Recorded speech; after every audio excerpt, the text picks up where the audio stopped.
হাসপাতালে যে হাড়হিম ঘটনা ঘটেছে পাঁশকুড়ার পর এবার সাগর দত্ত মেডিকেল কলেজ হাসপাতাল, নিরাপত্তার দায়িত্ব যার কাঁধে রয়েছে তার বিরুদ্ধেই উঠছে অভিযোগ। হাসপাতালের নিরাপত্তা রক্ষীরাই অভিযোগ করছেন হাসপাতালের নিরাপত্তার দায়িত্বে থাকা সিকিউরিটি সুপারভাইজারের বিরুদ্ধে, এবং কোনো রকম সুরার না হয় এবার মুখ্যমন্ত্রীর দ্বারস্থ হয়েছেন তারা। দেখুন,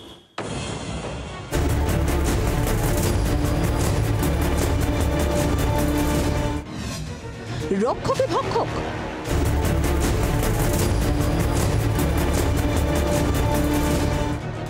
রাজ্যের সরকারি হাসপাতালে ফের হাড়হিম ঘটনা। এবার ঘটনাস্থল সাগর দত্ত মেডিকেল কলেজ। ওই হাসপাতালে নিরাপত্তারক্ষী হিসেবে কাজ করেন মহিলারাও। অভিযোগ, রাত বাড়লেই সেই মহিলাদের নিয়মিতভাবে কুপ্রস্তাব দিতেন সিকিউরিটি সুপারভাইজার অবনী আচার্য। তার শয্যার সঙ্গে হওয়ার জন্য চাপ দিতেন বলে অভিযোগ। রাজি না হলে প্রভাব খাটিয়ে কাজ থেকে বসিয়ে দিতেন অবনী। যেই 24 ঘন্টায় বিস্ফোরক অভিযোগ এক অভিযোগকারিনীর। আমাদের সুপারভাইজার অবনী আচার্য দীর্ঘদিন ধরে যবে থেকে উনি এসছেন একাধিক নারীর ওপর শ্লীলতাহানি, নানানভাবে লালসার শিকার হতে হয়। প্রতি রাতেই আমাদের পোস্ট থেকে ডেকে পাঠান, মেয়েরা রাজি না হলে তাদেরকে নানাভাবে ছল করে বসিয়ে দেওয়া হয়। উনি কি বলতেন যে আমাকে তোমরা সন্তুষ্ট করো, শারীরিক মানসিকভাবে আমি সন্তুষ্ট থাকলে পরে তবেই তোমাদের সবকিছু হবে। সন্তুষ্ট করা মানে উনি কি বলতে চাইছিলেন? উনি বলতেন ওনার বিছানার সঙ্গী হতে আর কি। ওনার কতজন এইভাবে ওনার লাঞ্ছনার শিকার হয়েছে? এইভাবে 22 থেকে 25 জন মহিলা লাঞ্ছনার শিকার হয়েছে এবং তারা বিচার পায়নি।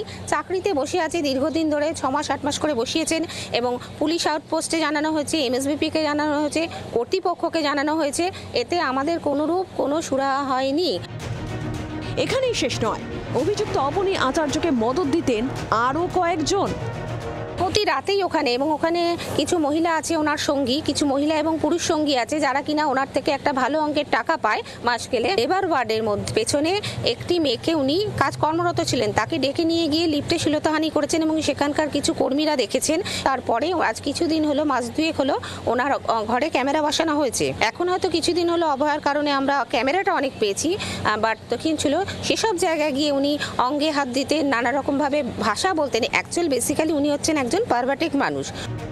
আরজিকরের ঘটনার পর সরকারি হাসপাতালের সুরক্ষা ব্যবস্থা নিয়ে কঠোর পদক্ষেপের নির্দেশ দিয়েছিলেন মুখ্যমন্ত্রী, কিন্তু তারপরেও সাগর দত্ত মেডিকেলে উঠল এমন ঘৃণ্য অভিযোগ।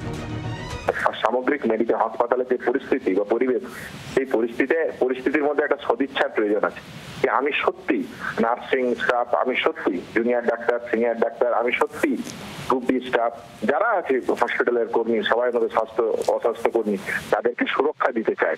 তার প্রয়োজনটা সদিচ্ছার, শুধুমাত্র কাগজ কলমে বিভিন্ন এসওপি তৈরি করে এই সুরক্ষা দেওয়া সম্ভব নয়। কামারহাটি থানায় অবনীর বিরুদ্ধে অভিযোগ দায়ের হয়েছে, হাসপাতাল কর্তৃপক্ষকেও জানানো হয়েছে, কিন্তু অভিযোগ কাজের কাজ কিছুই হয়নি। বাধ্য হয়ে রাজ্যের মুখ্যমন্ত্রীকে চিঠি পাঠিয়েছেন নির্যাতিতারা। তাদের আশা এবার অন্তত সুরাহা মিলবে। অভিযুক্ত অবশ্য তাঁর বিরুদ্ধে ওঠা সমস্ত অভিযোগ অস্বীকার করেছেন। আপনার বিরুদ্ধে একাধিক অভিযোগ করা হচ্ছে যে আপনি নানান রকম ভাবে যৌন হেনস্থার সঙ্গে জড়িত রয়েছেন। না স্যার, আমার এসব কোনো নেই। আমার 63 এজ হয়ে গেল স্যার। সুবেদার আর্মি থেকে রিটায়ার। আমার কি করার বয়স এখন? কুপ্রস্তাব দেন এমন অভিযোগ রয়েছে আপনার বিরুদ্ধে। তারা যারা বলেছে তাদেরকে একবার বলুন, সামনে এসে তাহলে করুক। তারা তো দেখা যাবে, আর কোর্ট কেস হবে, যা হবে ডাইরেক্ট অফিসে গিয়ে বলতে পারে। অফিসে কেন বলছে না? তাহলে তো অফিস যেখান থেকে ট্রান্সফার, আমার তো হাতে ট্রান্সফার করার ক্ষমতা নেই। এই তো 2-3 দিন আগে আমাকে একজন গালি দিচ্ছে, আমাকে বলছে এই জানোয়ার। আমার তখন খারাপ লাগলো। আমি এত বড় কেন ফাঁসানোর চেষ্টা করছে বলে মনে হয়? জানি না, আমার কাজে ওদের অসন্তুষ্ট হতে হচ্ছে। এ বিষয়ে সাগর দত্তের প্রিন্সিপালের দাবি, অভিযুক্তকে তাড়িয়ে দেওয়া হয়েছে। নয়, একজনই করছে, তাকে তাড়িয়ে দেওয়া হয়েছে। সে কাজ করবে না, লোকাল মস্তানি করবে এখানে, সেগুলো তো করা যাবে না। অন্য কাজ করবে, দালালি করবে, তাকে এখানে রাখা যাবে না। আমাদের কি আছে, অভিযোগ যেখানে করবে, আমাদের কাছে তো অভিযোগ কিছু করেনি, আমার কাছে আছে। কিন্তু কিছুজন আছে যারা করতে চায় না, নানা রকম সে কারণে ডাক্তাররা মার খেলো। সিকিউরিটি কাজ করবে না, সেটা তো হতে পারে না। কোনো যদি অভিযোগ থাকে পুলিশ তদন্ত করবে, আমাদের যদি কমপ্লেন দেয় আমরা এনকোয়ারি কমিটি করব। কেউ আইনে ঊর্ধ্বে নয়, সুইপার প্রিন্সিপাল কেউ আইনে ঊর্ধ্বে নয়। নিরাপত্তা জোগানোর যার দায়িত্ব তিনিই অভিযোগের তীরে বিদ্ধ। বারবার অভিযোগ ওঠা সত্ত্বেও কেন কঠোর পদক্ষেপ করল না হাসপাতাল কর্তৃপক্ষ? প্রশ্ন এখন সেটাই। অয়ন শর্মার রিপোর্ট, জি24 ঘন্টা।